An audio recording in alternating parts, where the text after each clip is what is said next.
Olá a todos. Hoje vamos falar de um dos grupos mais interessantes de invertebrados, pelo menos, acho que não apenas na minha opinião, mas na opinião de todo mundo. Os moluscos fascinam os humanos pela beleza de suas conchas e muitas vezes pela beleza deles próprios, desde a antiguidade grega, que inclusive conchas de moluscos já foram moeda em algumas culturas. Então é um grupo que eu acredito que não apenas todo mundo conhece, mas é simpático à maioria das pessoas. Bem, essa aula ela vai estar organizada numa introdução geral sobre os moluscos e depois nós vamos falar sobre o plano corpóreo deles. E aí entraremos na concha, no pé, nos mecanismos de trocas gasosas, no que é o celoma nesses animais e em como estão organizados os sistemas emal, digestório, excretor, nervoso e sensorial e o reprodutor. Numa aula seguinte, falaremos da diversidade do grupo com as 7 classes. Bem, então começando a falar de molusca, eu digo para vocês que esse é o segundo maior filo animal de acordo com os dados atuais. Tudo bem, eu já dei para vocês Nemátoda e eu já falei que Nemátoda deve ser o segundo ou talvez até o primeiro maior filo animal. Mas isso é extrapolando, isso é baseado em dados que a gente não conhece ainda. Baseado naqueles que a gente conhece, os moluscos contam com cerca de 90 mil espécies atuais e 70 mil fósseis, porque os moluscos fossilizam muito fácil. Tendo uma concha dura, isso mineraliza com muita facilidade, então o registro fóssil deles é bastante amplo. E também, pela beleza das conchas, pelo fascínio que elas sempre suscitaram nos humanos, essas 90 mil espécies, elas refletem um grupo que é muitíssimo mais estudado do que outros. Na verdade, não é que ele tenha um número tão maior de espécies do que o terceiro colocado ou o quarto colocado. É simplesmente que esse grupo é muitíssimo mais estudado do que são os anelídeos, do que são os cnidários, do que são os plateumintes, do que são os outros grupos de invertebrados. Bem, esses animais são principalmente marinhos. E com relação a marinhos, eles podem ser epibentônicos, ou seja, vivem sobre o substrato, mas também há muitas formas infaunais que vivem enterradas dentro do substrato, e isso inclui perfuradores, tanto de madeira quanto de calcário, e pode haver também algumas formas pelágicas, então alguns moluscos efetivamente nadam na coluna d'água e são capazes de vencer as correntes, como é o caso das lulas. Gastrópoda e bivalvia são os únicos 2 grupos de molusca que invadiram com sucesso o ambiente de água doce. E os gastrópodes são os únicos que conseguiram invadir o ambiente terrestre. Fora isso, nenhum outro grupo de moluscos está nem no ambiente terrestre, nem na água doce. São animais com grande importância econômica em uma série de aspectos. Eu só vou listar alguns aqui, mas na verdade é muito mais do que isso. E certamente vocês vão se lembrar de outros exemplos. Mas para alimentação, nossa, lula, polvo, mariscos, mas uma série de outros animais que, dependendo do lugar, são comestíveis e em outros lugares as pessoas acham nojento. Mas o fato é que muitos e muitos moluscos são alimento de humanos e contribuem significativamente com a dieta, inclusive. Além disso, a joalheria. Vocês sabem que a madrepérola e outras estruturas da concha de moluscos são muito utilizadas para a joalheria.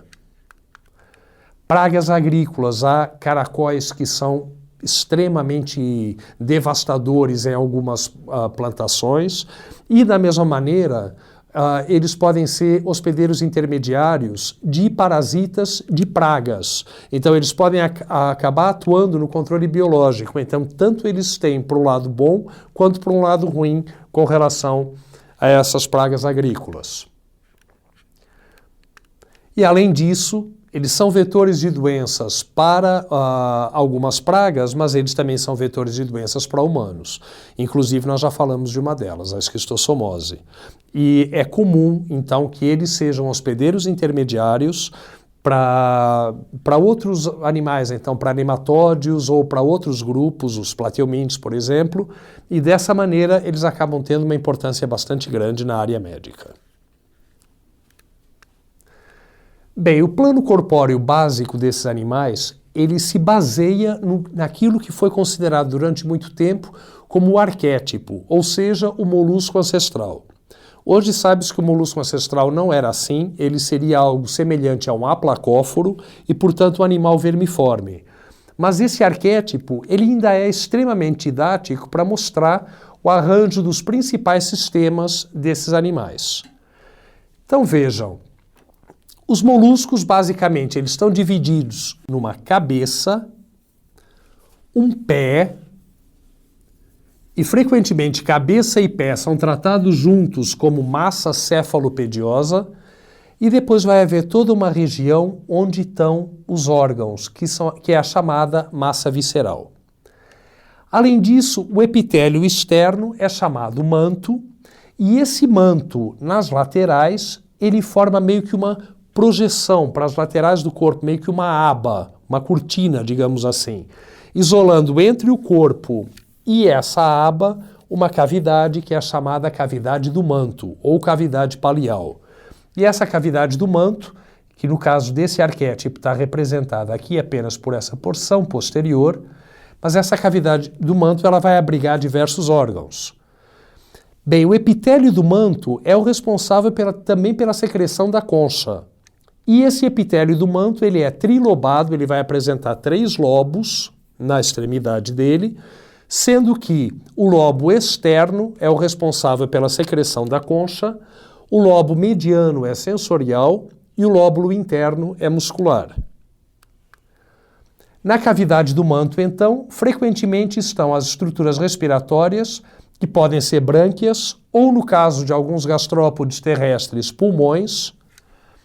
E além disso, também se abrem na cavidade pericárdica, se abrem aqui na cavidade do manto, o ânus e os nefridióporos, assim como os gonóporos, se tiverem presentes esses últimos. Então, com a água que circula aqui na cavidade do manto, vão ser eliminados, então, as fezes, os resíduos do sistema excretor, que seriam os excretas nitrogenados, e também saem os gametas que vão para a coluna d'água para realizar uma fecundação externa. Com relação à concha de moluscos, então o aspecto mais notável deles é apresentarem essa concha externa secretada pelo epitélio do manto. E essa concha vai ter 3 camadas. A camada mais superficial, mais externa, é de uma proteína chamada conchiolina e ela é chamada de perióstraco. Abaixo do perióstraco vai haver 2 camadas de cristais de calcário. E essas camadas são as camadas prismática e lamelar. Então, primeiro uma camada prismática, depois a lamelar ou nacarada. O que difere entre as duas é com relação à disposição dos cristais de carbonato de cálcio. Se eles estão em prismas, então se eles estão verticais, ou se eles estão em lamelas horizontais, que é a camada lamelar. Essa camada lamelar, ela é muito brilhante, então ela é nacarada, que a gente chama, e é o aspecto de madrepérola que tem a superfície interna das conchas de alguns moluscos. Então vejam aqui o epitélio do manto trilobado, o lobo mais distal é o que secreta a concha e vai secretar tanto o perióstraco quanto vai secretar também as camadas calcária e lamelar, ou prismática e lamelar. Aí o lobo mediano é sensorial e frequentemente ele pode apresentar olhos, e o lobo interno ele vai ser muscular e vai ter toda essa cicatriz da linha palial, que é chamada, que é onde a musculatura do manto se insere na concha, prendendo o animal à concha. Também essa camada mais interna, que é a camada lamelar ou nacarada, ela é responsável pela formação de pérolas. Então é um processo que a gente vai discutir um pouco mais depois, mas basicamente se entrar algum corpo estranho entre o epitélio do manto e a superfície interna da concha e essa camada lamelar, esse corpo estranho vai começar a ser envolvido por camadas de calcário em disposição lamelar. E isso vai formar, então, uma pérola. Com relação ao pé. O pé, na maioria das formas, é simplesmente uma sola rastejadora. Mas ele, em alguns, se adaptou para outras funções. Então, de sola rastejadora, por exemplo, Em alguns gastrópodes, principalmente, ou poliplacóforos que vivem em costões rochosos, o pé serve para fixação. E eu tenho certeza que se vocês já tentaram tirar um quíton ou tentaram tirar uma lapa de cima de uma pedra, vocês perceberam como isso é difícil, como o pé realmente gruda muito forte ali. Sendo que nesses animais, a concha, ela também se encontra adaptada para se encaixar perfeitamente no substrato, para ficar hermeticamente fechada ali. Outros, como bivalves, escafópodes e alguns outros, têm o chamado pé em cunha, então um pé triangular, afilado, que é enfiado entre o substrato para cavar. Então isso serve em formas escavadoras, como a grande maioria dos bivalves e os escafópoda. Outros ainda, como alguns gastrópodes, têm os pés bastante modificados, eles são expandidos, formam meio que nadadeiras laterais e o animal bate isso para nadar na água. Então ele efetivamente consegue uma natação. No caso de cefalópodes, o pé forma tentáculos e além disso ele forma também um sifão. Esse sifão vai ser utilizado para a locomoção por jato-propulsão, que caracteriza todos os cefalópodes e que é um mecanismo extremamente eficiente. Com relação às trocas gasosas, elas vão se dar em brânquias ou ctenídeos bipectinados. O que isso quer dizer? Quer dizer que, olha, vai haver um eixo central e esse eixo central vai ter lamelas dos dois lados. Se fosse lamela de um lado só, isso seria pectinado. Como é bipectinado, significa que as lamelas estão dos dois lados. Sendo que essas lamelas, elas não estão na mesma altura entre os lados. Então, do eixo que estaria aqui, algumas lamelas vão estar, por exemplo, numa altura aqui, e a outra, do outro lado, vai estar numa altura um pouco mais para frente. Então, elas estão desiguais de um lado para o outro, meio que em zigue-zague.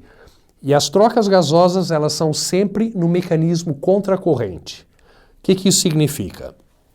Bem, a água circula entre os filamentos branquiais, aqui dos ctenídeos, graças ao batimento de cílios. E esses batimentos de cílios fazem com que a água venha de baixo para cima entre as lamelas branquiais. Por sua vez, dentro das brânquias, vai haver um vaso que leva o sangue até as brânquias, que é o chamado vaso aferente, e um vaso que leva o sangue das brânquias ao coração, após as trocas gasosas. Ainda não falamos, talvez vocês se lembrem, mas isso será falado depois, o sistema hemal de moluscos é um sistema aberto. Então, entre os vasos aferente e eferente, vai haver lacunas sanguíneas que estão exatamente na altura dos filamentos branquiais. E essas lacunas sanguíneas, então, elas fazem com que o sangue venha nesse sentido, de cima para baixo, até o vaso eferente que vai levar o sangue para o coração. Por outro lado, eu acabei de dizer que a água circula de baixo para cima. Então, a água vai de baixo para cima. Isso faz com que a água venha de baixo para cima. O sangue venha de cima para baixo. Então, eles estão no mecanismo de contracorrente. E isso garante que as trocas gasosas sejam muitíssimo mais eficientes. Com relação ao celoma, os moluscos são celomados. Então, dos animais que nós estudamos até agora, os moluscos são os primeiros a apresentar um celoma verdadeiro, mas esse celoma ele é bastante restrito. Esse celoma ele vai estar basicamente ao redor do coração, numa cavidade chamada cavidade pericárdica. E ela vai estar associada, além do próprio coração, também aos sistemas, ao sistema hemal, que seria o coração, mas também aos sistemas excretor e reprodutor. E essa é a única região do corpo onde há um celoma. Fora isso, as cavidades que há, elas vão ser lacunas sanguíneas ou hemocelas, graças ao sistema hemal aberto.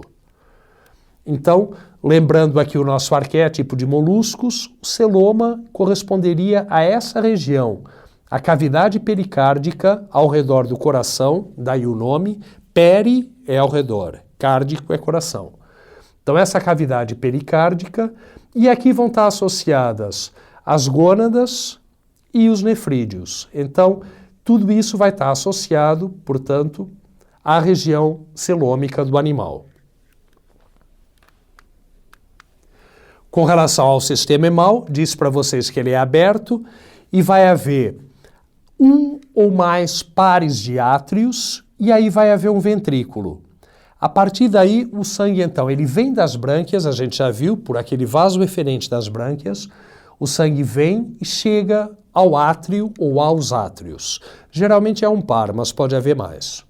Chegando aos átrios, ele passa para dentro do ventrículo. E aí o ventrículo se contrai e bombeia o sangue pela aorta.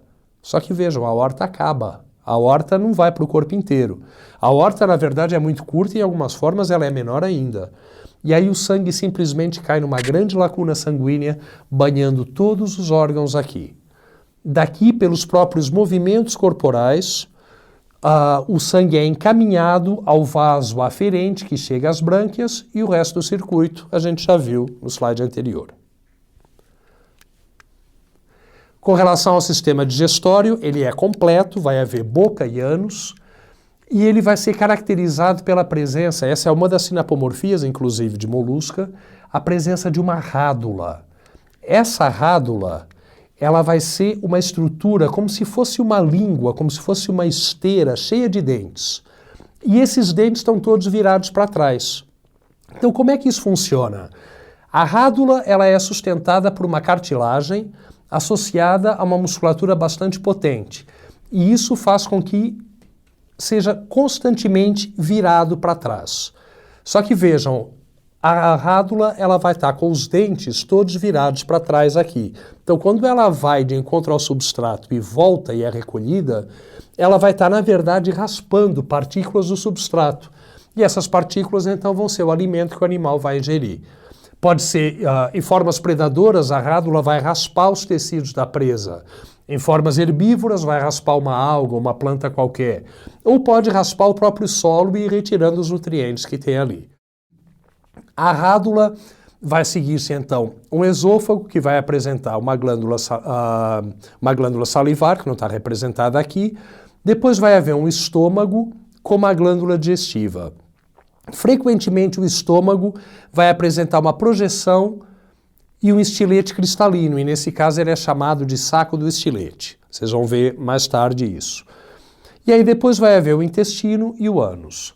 Então, a rádula, ela vai raspar o alimento, esse alimento vai ser envolvido em cordões de muco, que vão ser produzidos pela glândula salivar, e isso vai ser encaminhado para dentro do estômago, onde vai ocorrer a digestão extracelular. Depois o alimento passa para a glândula digestiva, onde continua a digestão extracelular e no final ocorre a digestão intracelular e os restos vão ser eliminados, então, pelo ânus.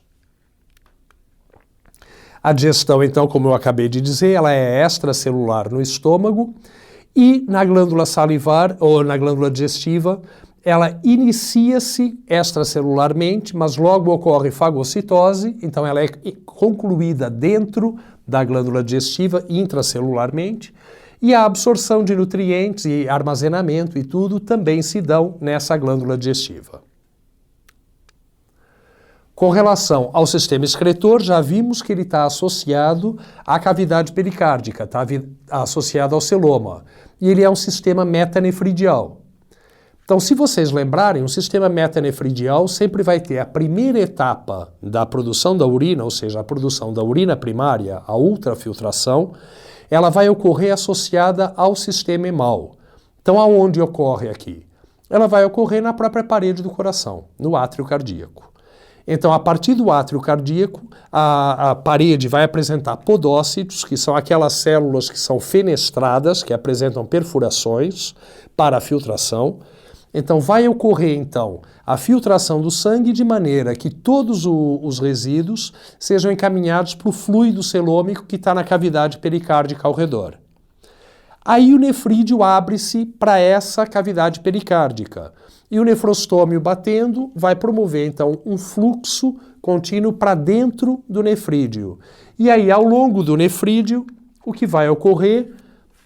Ao longo do nefrídeo, o que vai ocorrer vai ser a reabsorção de substâncias e a secreção de outras por transporte ativo, de maneira a modificar aquela urina primária produzida na parede do coração, na parede, então, do átrio cardíaco, e transformá-la numa urina final, que é o que o animal efetivamente vai excretar.